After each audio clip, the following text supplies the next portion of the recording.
We'll have that for you coming up.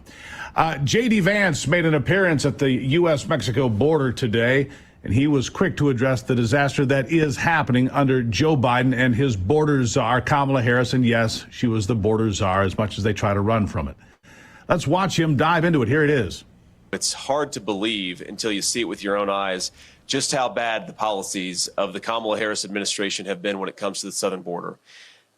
They started their administration. Kamala Harris came into office making promises, and she kept those promises to open the American southern border. They stopped deportations on day one. They stopped construction of the border wall on day one. We see the border wall sitting here, ready to be completed behind us, and that can't happen because of Kamala Harris's administration. They reinstated catch and release, and they stopped remain in Mexico. So all of these asylum claimants who come to our border, they can now get released into our country because they're not forced to stay in Mexico while we adjudicate their asylum claims. And we have to remember that as terrible and idiotic as these policies were, they cause real human beings to suffer. Real human beings suffer. Real America's Voice correspondent Ben Berquam was right there for it all. Joins me now. Ben, good to have you here on the program. J.D. Vance making an appearance at the border, something Kamala Harris never actually did. She never went right to the border. He did. What can you tell me about the mood?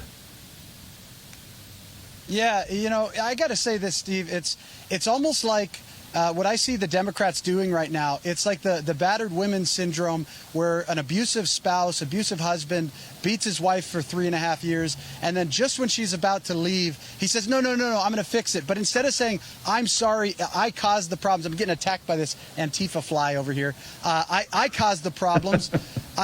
They blame somebody else. They say somebody else is the one that was hitting you, but I'm going to fix it.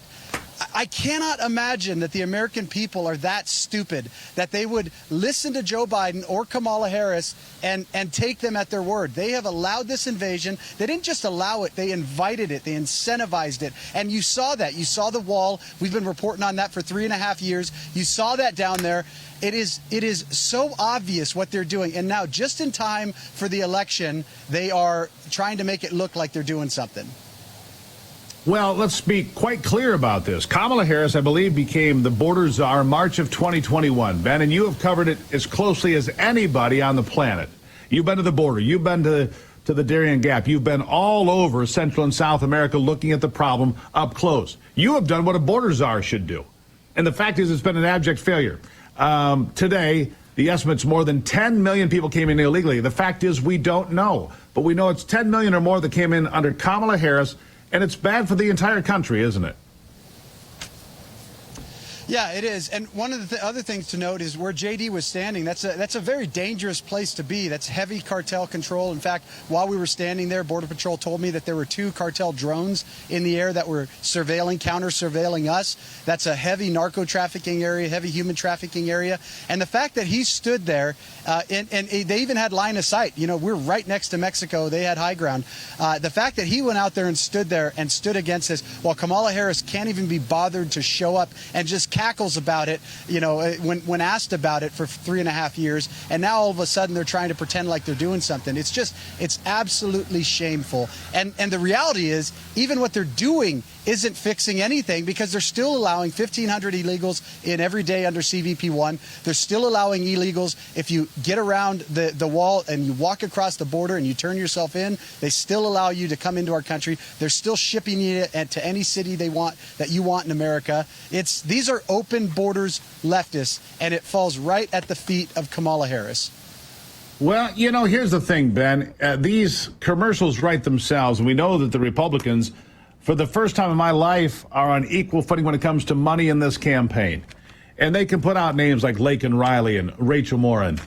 They can put out Ruby Garcia and Jocelyn Nungri. They can put these names of women that have been killed. They can put out the names of the 100,000 people that die from fentanyl every year from those same cartels that are flying those drones over your head when J.D. Vance is there. Look, this is one of the most easily documented problems in American history, and it's been number 1 or number 2 in the polling as the top issues for American voters. And I agree with you. I don't see how American voters say, oh, yeah, we're just going to go ahead and give her a pass. I don't see it. Yeah, I hope not. I hope not. These elections are, we hear this a lot. It becomes almost cliche, but these are pivotal elections for the direction of our country. We are either going to go back towards freedom with President Trump, or we're going to go towards the death of America with the Democrats. And that's the choice that Americans have. And I agree with you. I think if the elections are fair, President Trump and MAGA wins in a landslide. We just have to make sure they're fair. Ben Bergquam down on the border with J.D. Vance. Like I said, Ben spent more time on the border than anybody else, including the borders are, by about 100 times over. Ben, thank you as always. Greatly appreciated.